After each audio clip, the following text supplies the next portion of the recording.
going to show you how to weave. We're going to weave a pizza like this.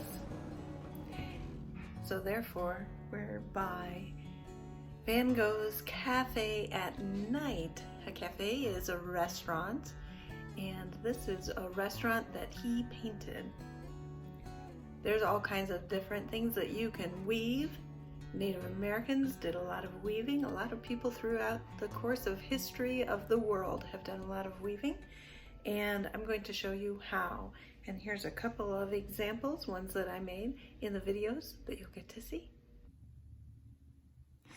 I'm going to show you how to set up your yarn on your plate so that you know how to start weaving.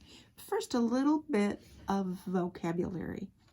The warp yarn is the yarn that's attached to the plate itself. The weft yarn is the yarn that is woven up and down and up and down, over and under, over and under, over and under, all the way around. Right? So to set up our warp yarn, we are going to mark our plate.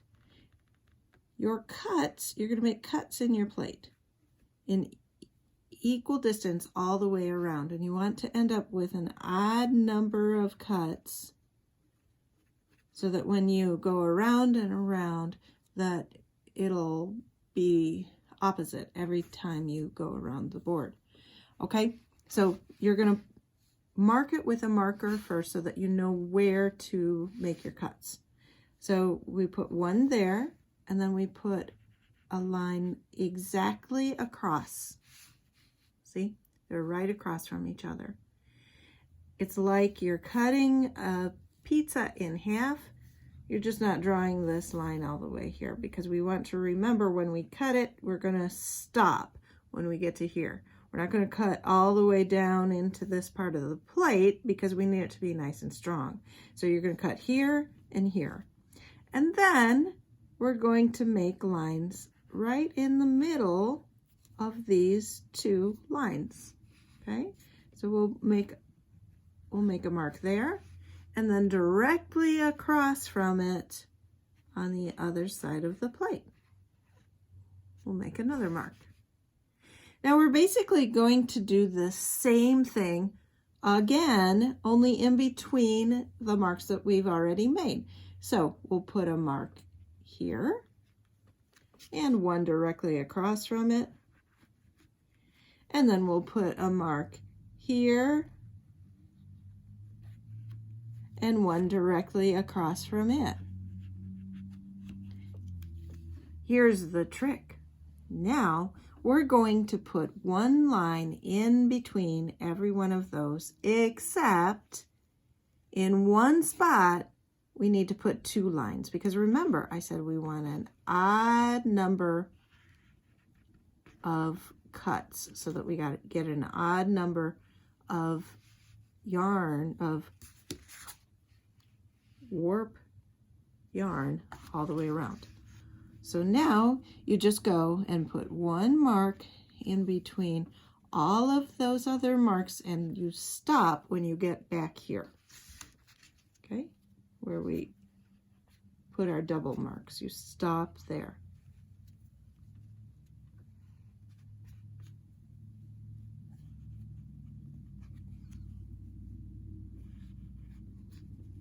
And there. Okay. Now, if I count, you might be curious how many we end up with.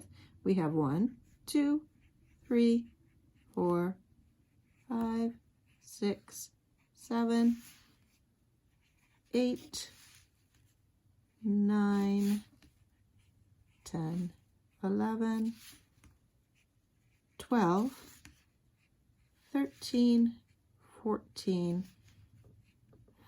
15, 16, 17. 17 marks for 17 cuts. Is that an odd number? Yes, it is. Okay. If you have a few less than this, it's okay. It's not a big deal. but I do recommend having an odd number. So maybe you have 15, maybe your lines just worked out a little bit different for you. Maybe you missed something. It's okay. It's not a terrible thing. Just if you have an odd number, that's best. You can do it with an even number, but later on you'll see why it's a little bit better to have an odd number. At this point, you are ready to make your cuts. So you'll need a good pair of scissors. If your parents say it's okay, you can use a big pair of scissors. But I want to show you that it is possible to use little kid scissors and it still works. Okay? So you have to cut and you stop when you get right about here. You don't want to go far into the plate. If your plate doesn't have a line here like mine does, you could draw one in so that you make sure not to cut too far, okay? It's just past the curve, okay? And it doesn't have to be exact. It's just nice to know where you stop so you don't cut too far and make a mistake. And now you cut all the way around.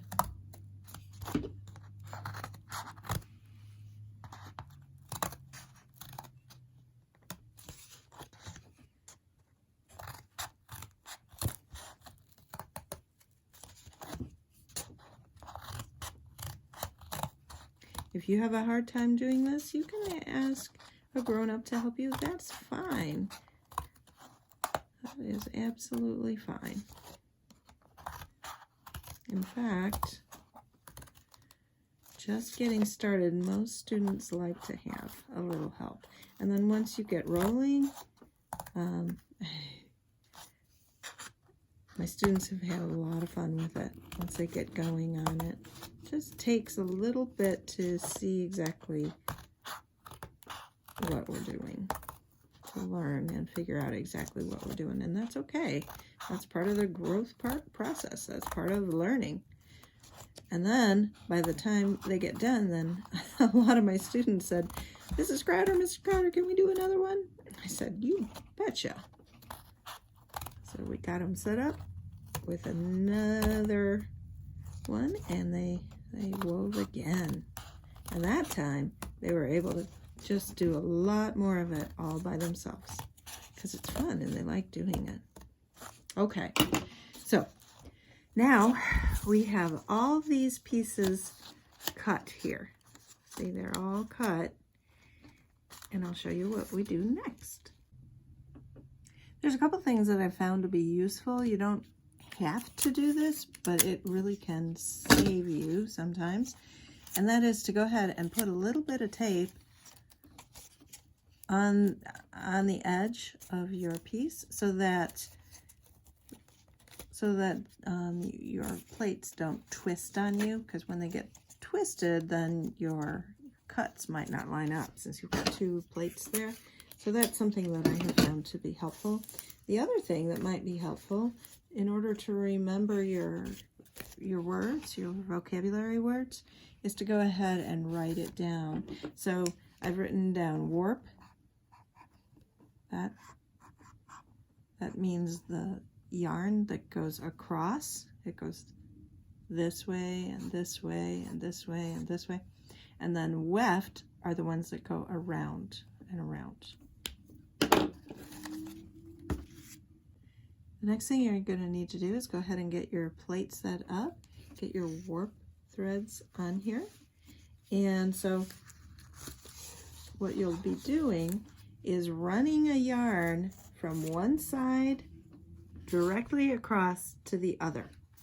Now, before we get too carried away, I'm going to suggest to you that you go ahead and tape down your yarn on the back, just because it'll probably be okay, but this way you'll know that it won't fall off and it won't be getting in your way.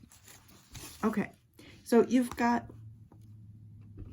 one piece of yarn going across from one side directly to the other side. Now we're going to go Like if this is 12 o'clock and this is 6 o'clock, we're going to go over here to about 3 o'clock and go directly across the board, across the plate to 9 o'clock. And we're going to just keep doing this over and over again so that it ends up kind of looking like pieces of pie or pieces of pizza. And we'll just keep doing that over and over again until we have filled in all these spaces. All right.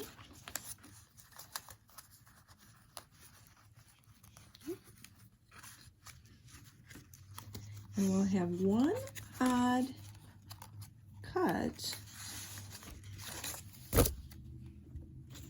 and that's good. That's how it should be. And by the time you get to the end, you might have it not perfectly line up, but that's okay. Get it as close as you can, and then it will be fine. Okay, so now I have a yarn in every one of those cut parts, cut pieces. I turn it over, I cut my thread, yeah, I cut my yarn, it's not thread, it's yarn, and I tape it down.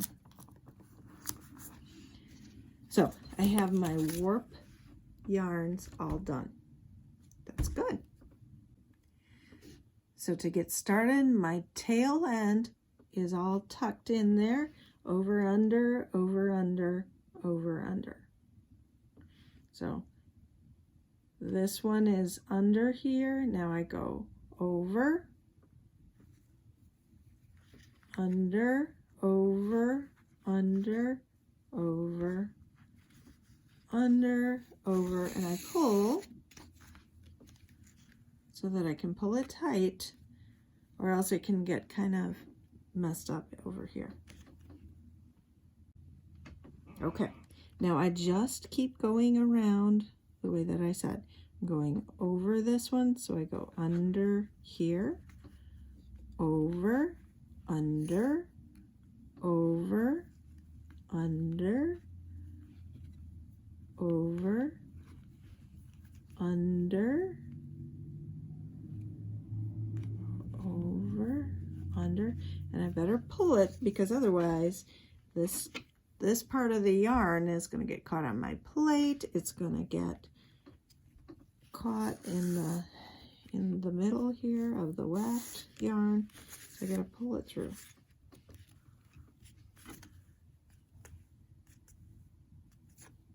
Okay, I'm going to add some more colors and stuff later. This is over, under, over, under. So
taking it as far as it'll go and letting it sit there, because when I start a new piece of yarn, it's gonna help this one to stay in place.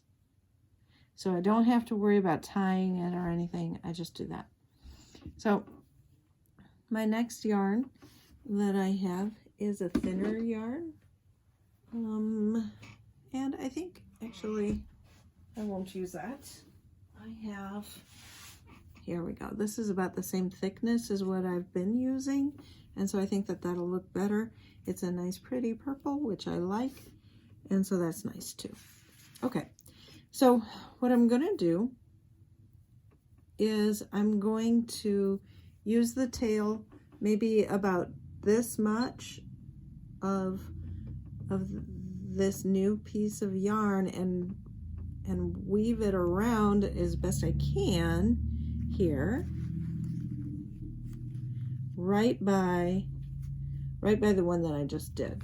So I'm gonna go, here's the tail of the old one, so I'm gonna take this new piece and I'm gonna go right next to it, and where it was over, I go under. And now, so I'm under, over, same thing, just keep going around, over, under, all the way around, and just kind of pull it tight until you're maybe halfway or most of the way around the circle. And I leave that end just tucked right there. So I'm using a contrasting color from what I used here so that you can see what I'm doing with this new one. Okay, now I just leave it be. Don't do anything else to it. You don't have to. And get the other end of this same piece of yarn. See, it's the same piece of yarn, it's just the other end of it. And now I'm gonna start weaving here, going in this direction. Before I went this way. Now with this piece, I'm gonna go the opposite direction because that'll just hold this piece in place. Okay, so this is under, now I go over, under, over, under, all the way around, and I'm just gonna pull this tight, just like that. It's a nice pretty purple.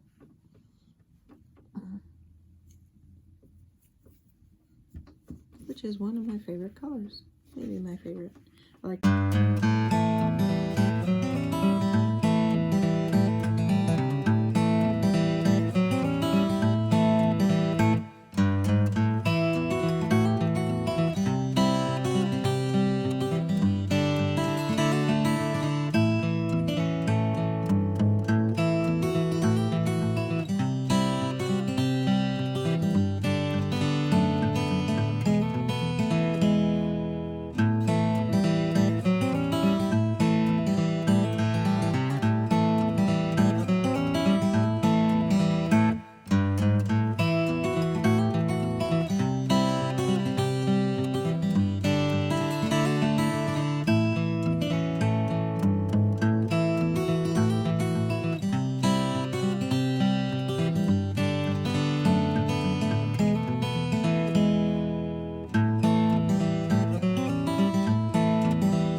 to cut two of the warp threads, the ones that go across, this gray one, these gray ones, that are right next to each other, and cut as close,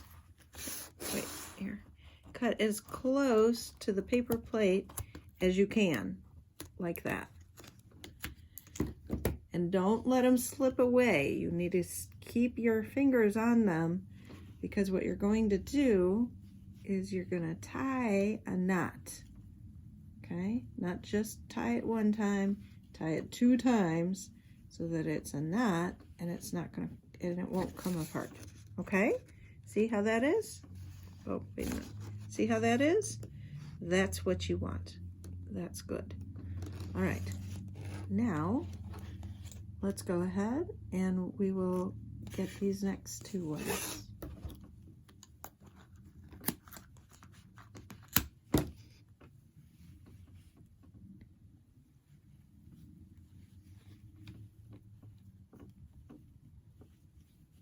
And I've just tucked this end tail in. We can tuck it in more later. Tying this in a knot. If you leave it a little bit longer, make your weaving a little bit smaller, it's a little bit easier to tie those knots. Now we can also tuck these in later, these loose ends, or leave them out depending on what you want to do. Okay, so but cut these threads as short as you can, or as long as you can, as close to the plate as you can, so that you have more room to tie it off.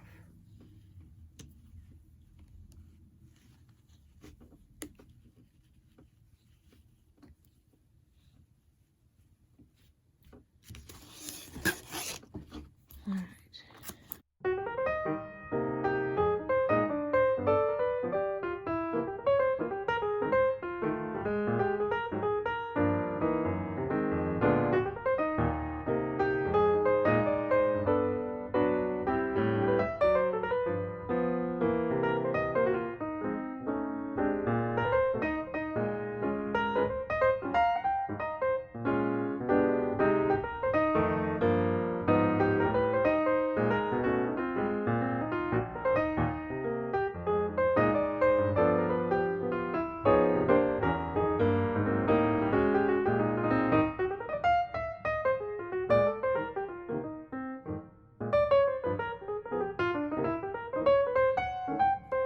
Okay, now it's time to start a weft yarn started to get it going around. And so I've taken a piece of yarn, and you could use the same color if you want to, that's fine. I'm using a different color just so that you can see what I'm doing a little bit better.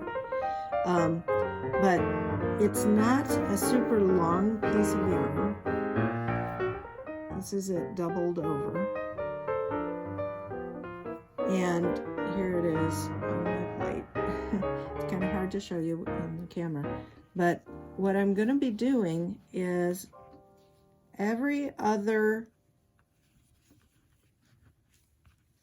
thread here, I'm going to go over and under, over and under, over and under, tucking it in place until, and I'm just going to do this on this first one with the short